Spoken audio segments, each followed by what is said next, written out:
ஆண்டவரும் உலக இரட்சகருமாகிய இயேசு கிறிஸ்துவின் விலையேறப்பெற்ற நாமத்தினால परमेश्वर और जगत का उद्धार करता है यीशु मसीह के बहुमूल्य नाम से எல்லாருக்கும் அன்பின் வாழ்த்தை தெரிவித்துக் கொள்கிறேன். आप सभी को प्रेम के अभिवादन देते हैं. நல்லா இருக்கிறீங்களா? आप सब अच्छे हो? கர்த்தருக்குள்ளாக சந்தோஷமா இருக்கிறீங்களா? परमेश्वर के अंदर आनंदित हो இல்ல துக்கத்தோட இருக்கிறீங்களா? या फिर दुखित के साथ हो? பயப்படாதங்க, मत डरिए, கர்த்தர் கூட இருக்கிறார். परमेश्वर आपके साथ है. வேதம் அளிச்ச தியானத்தின் மூலமாக वचन दीपक के रोज के ध्यान के உங்களை अनुसार சந்திப்பதில் आपसे मिलने நாங்கள் में மட்டற்ற மகிழ்ச்சி கொள்கிறோம். हम बहुत ही ज्यादा आनंदित நாம் होते இந்த हैं. வார்த்தையில செல்லலாமா? क्या आज के वचन की ओर बढ़ेंगे? ஏசாயா एशिया की पुस्तक 26ஆம் அதிகாரம் उसका 26वां 3ஆம் वचन சொல்லப்பட்டிருக்கிறது. उसका 3रा वचन में உம்மை कहा गया है உறுதியாய் பற்றிக்கொண்ட மனதுடையவன் जो तुझ पर धीरज से धरे हुए हैं உம்மே நம்பி இருக்கிறபடியால் तुम पर भरोसा करते நீர் इसलिए அவனை பூர்ண சமாதானத்துடன் காத்துக்கொள்ளுவீர். तो आप उसे पूरे भरोसे के साथ उसकी रक्षा ஒரு करोगे. பூர்ண சமாதானம் வேணும்னா, एक परिपूर्ण शांति चाहिए ஒரு तो பூர்ண மகிழ்ச்சி வேணும்னா एक परिपूर्ण एक आनंद चाहिए तो ஆண்டவரை உறுதியா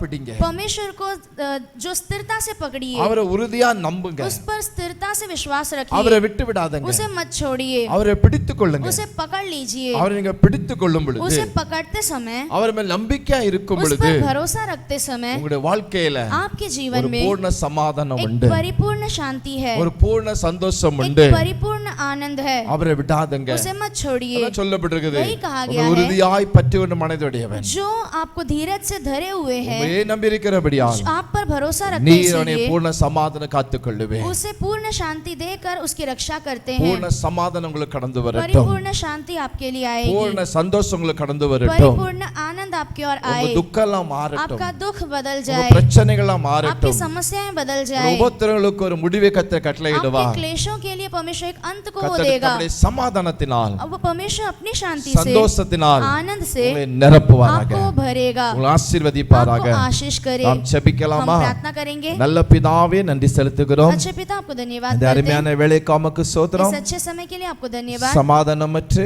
शांति பல जो பிரச்சனைகளுக்கு பிள்ளைகளுக்காக ஜெபிக்கிறேன். शांति के बिना जो समस्याओं में उन बच्चों के लिए உம்மை प्रार्थना करते हैं, உறுதியாய் பிடிக்கத்தக்கதாக आपको स्थिरता से पकड़ ஆண்டவரே लेंगे. அனுக்கிரகம் செய்யும். आप अनुग्रह பூர்ண कीजिए, சமாதானத்தினால் परिपूर्ण शांति உம்முடைய से, சமாதானம் आप ही की शांति ஒரு से நிரப்பும். हर एक को भर दीजिए, ஆசீர்வதியும். आशीष कीजिए. இயேசு மூலம் நல்ல பிதாவே. यीशु मसीह के नाम से मांगते पिता, आमेन. आमीन.